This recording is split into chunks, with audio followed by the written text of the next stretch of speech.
Anda bisa bayangkan nggak? Dua orang nabi, dua orang rasul. Gelar yang pertama Ibrahim alaihissalam Khalilullah, yang paling dekat dengan Allah. Jaminan surganya ada. Nabi Ismail disebut dengan gulamun halim oleh Al-Quran, yang paling perasa, yang paling dekat dengan Allah subhanahu wa ta'ala. Dua orang nabi paling dekat dengan Allah, disayang Allah, dijamin masuk surga. Inspirasi kisahnya sampai kita ke sekarang mendoakan kepada Allah tentang maulud Nabi, sehingga lahirnya Nabi Muhammad SAW 30 generasi setelahnya. Antum, Nabi bukan, Rasul bukan, tidak sedekat keduanya dengan Allah, jaminan surga nggak ada, hisab menegangkan, amalan berantakan. Kisah hidup antum belum tentu jadi inspirasi di masa depan. Sekarang pun tidak. Tiba-tiba antum menolak maulud, antum siapa?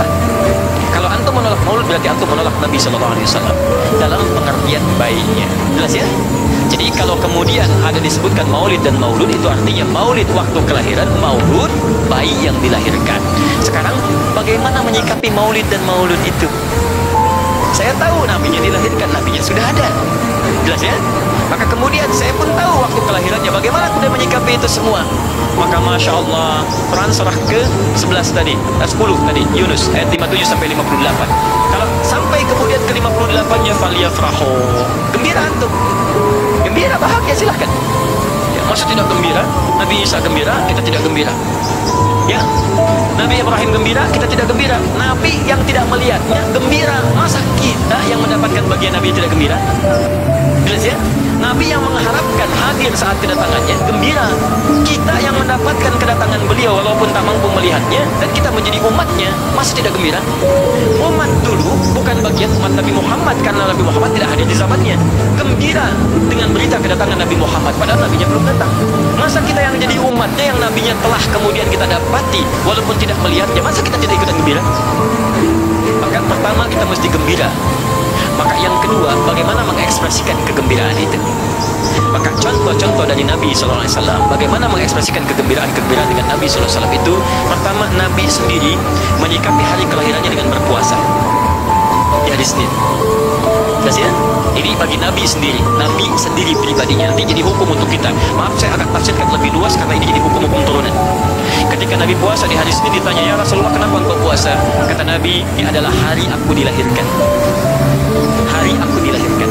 Jadi ini hukum kelahiran. Kalau antum misalnya masuk pada hari dilahirkan, boleh antum ikuti sunnah Nabi SAW. Apa sunnahnya? Puasa. Puasa. Kenapa puasa?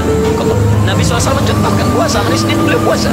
Ketika antum puasa Senin, bukan cuma puasa sunnah, tapi ada nilai di situ. Nah, kalau hari lahirnya antum bertepatan dengan hari yang tidak diperkenankan puasa, seperti Jumat misalnya, hari kita bahagia, maka kata para ulama, ambil hikmah dari nilai puasa itu. Puasa itu kan dua hikmahnya. Satu, meningkatkan ibadah yang baik. Kedua, mencegah maksiat.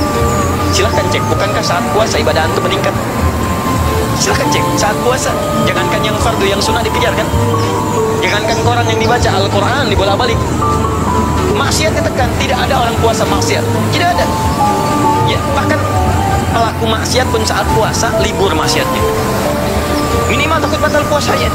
Jangankan maksiat, maaf, mencela orang pun dia tahan, berdusta dia tahan. Jam 5 bu, tinggal 1 jam mau buka, dicela orang habis-habisan. Oh, nggak balas dia. Kenapa nggak balas? Kan biasanya antum keras. Habis maghrib. Oh, habis maghrib. Luar biasa. Habis maghrib tuh. Begitu maghrib lupa. Habis maghrib lupa. Ya, kenapa? Dia jaga. Jadi hikmah orang puasa itu, kalau sudah puasa, ibadahnya meningkat, maksiatnya hilang. Jadi kalau antum ikut rajin puasa, ibadah tidak meningkat, maksiatnya tetap ada. Ada yang salah dengan puasa antum. Makanya ketika datang hari kelahiran, sebetulnya yang paling tepat, kalau antum bertepatan dengan waktu-waktu sunnah puasa, antum puasa.